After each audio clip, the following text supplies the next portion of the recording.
నాగబంధన్ movie క్రిటిక్స్‌గా review. ఎలా ఉందో మనం మాట్లాడుకుందాం.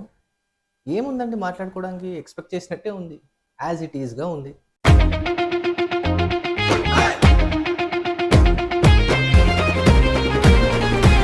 ముందుగా మన బార్బల్ ఏమన్నాడో చూసేద్దాం. వై మ్యాన్ వై నాగబద్ధం వై అన్నట్టు అనిపించింది. ఏంట్రా నీకు నచ్చిందా నచ్చలేదా అంటే మాత్రం ఆల్రెడీ ట్రెండ్ అయిపోయింది కదా ఈ డివోషన్ ఎమోషన్ని పిండేయడాన్ని. అది వాళ్ళకి అర్థం కాలేదా లేకపోతే ఇంకా ముందే స్టార్ట్ చేసి కొంచెం లేట్గా రిలీజ్ చేశారో తెలియదు కానీ కష్టమే, ఇలాంటి సినిమాలతో చాలా కష్టమే. డివోషనల్ ట్రెండ్ అయిపోయిందా భయ్యా? అరెరెరెరే! ఈ విషయం తెలియక రాజమౌళి గారు 1000 కోట్లు పెట్టి వారణాసి తీసేస్తున్నాడు భయ్యా. ఇప్పుడు ఎలాగా? ఓ పని చేద్దాం. నువ్వు ఫోన్ చేసి అర్జెంట్‌గా రాజమౌళి గారికి చెప్పి డివోషనల్ ట్రెండ్ అయిపోయింది సినిమా ఆపేయమని. ఈ సినిమాలో అసలు అసలు ఎందుకున్నారు, ఏం చేస్తున్నారు, అసలు యాక్టింగ్ నెగిటివ్కి వెళ్ళిపోయింది. ఆయనే కాదంటే నభా నతేష్ గారు కూడా అంతే. నభా నతేష్ గారు అయితే అసలు ఆ ఏడుస్తున్న ఎక్స్ప్రెషన్లు పెడుతున్న భయ్యా నువ్వు చాలా జనరస్‌గా ఇస్తేనే 20 మార్క్స్ ఇచ్చావు హీరోకి. చాలా స్ట్రిక్ట్ కరెక్షన్ చేసి చూడు ఈ సినిమాకి. హీరోకి 1 పాయింట్ ఇవ్వు. సినిమా హీరో అనే అతను ఒక సినిమాకి మ్యాక్స్ 20% అండి. అది కూడా నేను చాలా జనరస్గా ఇస్తున్నా. మిగతా 99 మార్క్స్ మొత్తం మన ఆర్ట్ డైరెక్షన్ ఇవే కదా! అయినా సరే నీకు నచ్చలేదా? పోనీ నీకు అన్ని పాయింట్లు పెట్టి తీశారు కదా 'రా బహదూర్' అది కూడా నచ్చలేదు కదా! మరి ఏది నచ్చదా మనకి? ఇందులో మెయిన్ ఇంపార్టెంట్ పార్ట్ ఏంటి, సాహసం అనే సినిమా కూడా ఉంటుంది, బాగుంటుంది కొంచెం కాన్సెప్ట్ అందులో. అంటే అది దాటుకోవాలంటే, అది కావాలంటే ఏం చేయాలి, అది ఎక్కడెక్కడ ఉంది అలా ఉంటుంది కదా. You have to find the thing. Indiana Jones మూవీలో కూడా అలాంటి, నేషనల్ ట్రెజర్ మూవీలో కూడా అలాంటివి చూపిస్తారు. ఇందులో అలా ఉండదు. డిసప్పాయింట్ అయ్యావా భయ్యా? అంటే కాపీ కొట్టారు అనే పాయింట్ చెప్పొచ్చు కదా మనం. పాపం మిస్ అయిపోయావు కదా! ఇందులో ఒక క్రొకడైల్ సీన్ ఉంటుందండి. ఒక అందరూ కలిసి నీళ్ళలో పడితే క్రొకడైల్స్ వచ్చి అటాక్ చేస్తూ ఉంటాయి. విలన్స్ కాలే చేతులు కాలు తీసుకుని వెళ్ళిపోతాయి. హీరో దగ్గరకు వచ్చేవారు మాత్రం తల తెరుస్తాడు దాన్ని, ఓ తాడుతో దాని తల చుట్టేస్తాడు, ఏ విషయాన్ని కొట్టి పంపించేస్తాడు. అంటే మొసలి నోరు తెరిచినప్పుడు హీరో గుద్దకుండా దాని నోట్లో తలపెట్టేయాలి. తర్వాత శుభం గడపడిపోద్ది. జనాలందరూ లేచి వెళ్ళిపోతూ ఉంటారు. తర్వాత ప్రొడ్యూసర్ బయట ఉంటాడు కదా, ఇంకా నేను ఎందుకురా బయట ఉన్నానని చెప్పి ప్రొడ్యూసర్ కూడా వచ్చి దాని మొసలి నోట్లో తలపెట్టేస్తాడు అనమాట. శుభం ఏ ఫిలిం బై బార్బెల్. 1 అవర్ అండి సినిమా అయిపోయింది అనుకున్నా నేను, అలానే ఉంటుంది. ఆ 1 అవర్ నిజం చెప్తాడు, నాట్ ఎన్ ఎగ్జాజరేటింగ్. పడుకున్నాడు మావాడు, ఆడు స్లీప్ వేసాడు. అందుకే మిడ్ నైట్ షోలకి వెళ్ళొద్దు అంట. నిజం చెప్పు, నువ్వు పడుకున్నావా లేదా మీ ఫ్రెండ్ పడుకున్నాడా? ఎందుకు తెలుసా, సినిమా అంతా అయిపోయాక, స్పాయిలర్ కాదు కాబట్టి చెప్తున్నా, సినిమా అంతా అయిపోయాక నాగబంధం అంటే ఏంటో తెలియాలంటే దేవర కథ తెలియాలి టైప్లో పార్ట్ 2లో ఏదో ఉంటుంది అప్పుడు చూసుకోండి అంటే చెప్పరు. ఏదో ఉంటుంది, ఆ తలుపు తెరిస్తే ఏదో అయిద్ది అంటారు. కన్ఫర్మ్ పడుకున్నట్టున్నావు. లేకపోతే మొత్తం చెప్పారు కదా దేనికోసమో ఆ ఫైటింగ్ అంతా. సెకండ్ పార్ట్లో ప్రీక్వెల్ లాగా అసలు ఎలా ఎస్టాబ్లిష్ అయిందో చెప్తారు. ఏమో భయ్యా నీ కంపారిజన్ ఏంటో నువ్వేంటో చాలా వెరైటీ నువ్వు. ఇప్పుడు మనం పూల చొక్కా రివ్యూ గురించి మాట్లాడుకుందాం భయ్యా. భయ్యా ఎప్పుడు కూడా ఒక 4 ఫార్ములాలు తీసుకెళ్తాడు నెగిటివ్ చెప్పడానికి. First VFX, green light. Cinema మొత్తం గ్రీన్ స్క్రీన్ లోనే తీసారని తెలిసిపోతుంటది భయ్య. విఎఫ్ఎక్స్ ఇంకా ప్రొడక్షన్ వాల్యూస్ కూడా చాలా బ్యాడ్ గా ఉన్నాయి ఈ సినిమాలో. గ్రాఫిక్స్ అయితే చాలా బ్యాడ్ గా ఉంది భయ్య. సెకండ్ డబ్బింగ్ సెట్ కాలేదు. లిప్ సింక్ వైస్ కూడా, డబ్బింగ్ వైస్ కూడా డిసప్పాయింట్ అయ్యాను. డబ్బింగ్ కూడా చాలా వర్స్ట్ గా ఉంది భయ్య. లిప్ సింక్ ఉండదు. సమంత వాళ్ళ హస్బెండ్ లాగా చేసిన ఆయన dubbing could have been better. And dubbing కూడా చాలా ప్లేసెస్ లో ఆఫ్ సింక్ ఉంటుంది భయ్య. థర్డ్ ఈ సాంగ్ ఎందుకు వచ్చిందో తెలియలేదు. సాంగ్స్ ఉంటాయి భయ్య ఈ సినిమాలో. చిక్రీ సాంగ్ ఉంది కదా, అవసరం లేకుండానే వచ్చేస్తుంది ఆ సాంగ్. అండ్ సెకండ్ హాఫ్ లో ఒక ఐటమ్ సాంగ్ ఉంటుంది, అది కూడా ఎందుకు వస్తుంది అర్థం కాదు. అండ్ ఈ సినిమాలో సాంగ్స్ ఉంటాయి భయ్య, టోటలీ అన్నెసెసరీ. ఫోర్త్ సెట్స్ బాలేదు.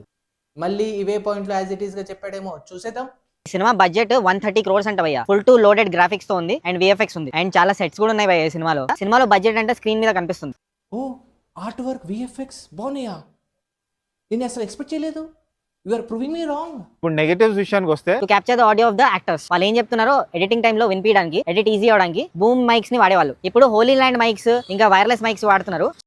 అయన్నొద్దు పాయింట్కి రా. చాలా సినిమాల్లో ఏంటంటే ఆ మైకులు కనిపించేస్తున్నాయి. ఈ సినిమాలో కూడా ఒక సీన్ లో ఆ మైక్ కనిపించింది. జ్ఞాన ప్రదర్శనలు చేస్తున్నావా? మా ఎందుకు ఇవన్నీ? సినిమా బాగుందా లేదా గజ్ చెప్పు ముందు. అది కాకుండా ఆడియో ఇది వాడాడు, మైక్ ఇది వాడాడు, ఎందుకు భయ్యా ఇవన్నీ? This film is loaded with VFX అని చెప్పాను కదా భయ్య. ఆ విఎఫ్ఎక్స్ కూడా మిక్స్డ్ బ్యాగ్ ఉంది భయ్య. కొన్ని ప్లేసెస్ లో బాగుంది, చాలా ప్లేసెస్ లో బ్యాడ్ గా ఉంది. సో సినిమా మొత్తం విఎఫ్ఎక్స్ తో, సీజీ తో ఇవన్నీ ఉన్నప్పుడు చాలా బాగుండాలి కదా, కానీ బాగాలేదు.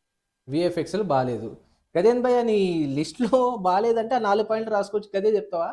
అంటే 2 minutes బ్యాకే కదా భయ్యా బాగుందని చెప్పావు, మళ్ళీ విఎఫ్ఎక్స్ బాగాలేదా? అది నేను ఇంకా యూ ప్రూవ్ మీ రాంగ్ అనుకున్నాను. No no no no no, I'm right. Dubbing కూడా మైనస్ భయ్య. ఈ సినిమాలో విలన్ ఉంటాడు, ఆ విలన్ నార్త్ ఇండియన్. ఇప్పుడు వాడే జనరిక్ వాయిస్ ఆయనకి వాడే. సినిమాలో హీరోకి కూడా వాయిస్ ఎవరో డబ్బింగ్ ఆర్టిస్ట్ తో చెప్పించారు భయ్య. బిగ్గెస్ట్ నెగటివ్ అది. ఆ డబ్బింగ్ వాయిస్ చాలా సినిమాల్లో విన్నాను నేను, హీరో కనిపించలేదు. యాజ్ ఇట్ ఈస్ రిపీట్ చేసావుగా, డబ్బింగ్ సెట్ కాలేదు. ఓకే, నెక్స్ట్ చెప్పు. అండ్ ఈ సినిమాలో అన్నెసెసరీగా ఒక సాంగ్ వస్తుంది భయ్య. వచ్చేసిందా సాంగ్ గురించి? అనవసరంగా ఎందుకు పెట్టాడు? Okay, as it is. Next చెప్పు భయ్యా. ఆ సాంగ్ లో కూడా హీరోయిన్ కాస్ట్యూమ్స్ ఎలా ఉంటుందంటే మోడర్న్ వేర్ లా ఉంటుంది. సినిమా ఎప్పుడో సెటప్ అయి ఉంటుంది. ఇది ఒక పీరియాడిక్ ఫిల్మ్, కానీ మోడర్న్ డ్రెస్సెస్ ఎక్కడికి వెళ్ళి వచ్చాయి ఈ సినిమాలో. ఏంటి ఈ మధ్యన ఆడియన్స్ దీనివల్ల కూడా సినిమాకి వెళ్ళడం మానేస్తున్నారు అనమాట. ఓకే, ఇది కూడా నెగిటివ్ పాయింట్ సినిమాకి వెళ్ళకపోవడానికి. అండ్ ఈ సినిమా లెంత్ 3 hours 10 minutes ఉంది. అంత లెంత్ ఎందుకు భయ్య ఈ సినిమాకి? అండ్ బాక్స్ లో బాక్స్ పెట్టినట్టు ఏవేవో సబ్ ప్లాట్స్ వస్తుంటాయి ఈ సినిమాలో.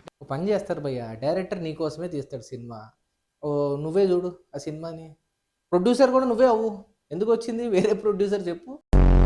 అండ్ బాక్స్ లో బాక్స్ పెట్టినట్టు ఏవేవో సబ్ ప్లాట్స్ వస్తుంటాయి ఈ సినిమాలో. రీఇన్కార్నేషన్ అంటారు, హిందూయిజం అంటారు, సనాతన ధర్మ అంటారు, ఇంకా ఎన్ని రోజులు లాంటి సినిమాలు తీస్తుంటారు, దేవుణ్ణి వాడుకుంటారు. I'm also very devotional person, కానీ దేవుణ్ణి పెట్టుకుని సినిమాలని హిట్ చేద్దాం అనుకుంటే కష్టం. అండ్ చాలా రిపిటేటివ్ అయిపోతుంది ఇది. ఈ ట్రెండ్ ని బ్రేక్ చేయాలి. వచ్చే 1-2 దేవుడి మీద తీసిన సినిమాలు కూడా ఆపేయాలి. భక్తి వద్దు, హిందూయిజం వద్దు, సనాతన ధర్మం అసలే వద్దు. భయ నీకు తెలియదు అనుకుంటా, మన టాలీవుడ్లో లాంగెస్ట్ రన్ రికార్డ్ దేనికి ఉంది తెలుసా? అన్షిఫ్టెడ్ గురించి మాట్లాడుతున్నా. లవకుశ డివోషనల్ మూవీ, దేవుణ్ణి పెట్టి తీసిన మూవీయే, ఇప్పటికీ అదే రికార్డ్. అండ్ ఇంకో విషయం చెప్తాను చూడు, 20 years పైబడి దేవుడి సినిమాలే తీసి రాముడన్నా కృష్ణుడన్నా ఎవరంటే విశ్వవిఖ్యాత నటసారభౌమ పద్మశ్రీ నటరత్న ఎవరు చెప్పు? శ్రీ నందమూరి తారక రామారావు గారు. ఇప్పటికీ కూడా రాముడన్నా కృష్ణుడన్నా ఆయన పేరే చెప్తారు. అంత ఫేమస్ కాబట్టే ఆయన సీఎం కూడా అయ్యారు. ఆయన తర్వాత ఇప్పటికొచ్చి ఎవరు సీఎం కూడా అవ్వలేదు. నువ్వేమో హిందూయిజం సనాతన ధర్మ గురించి చెప్పే మూవీలు ఆపేయాలని చెప్తున్నావు. నీలాంటి వాళ్ళ కోసమే భయ్యా తేజ సజ్జా గారు ఒకటి చెప్పారులే ఇంటర్వ్యూలో, నీకోసం వినిపిస్తాను చూడు, విను. Religion in every film you're saying? Okay. Yes.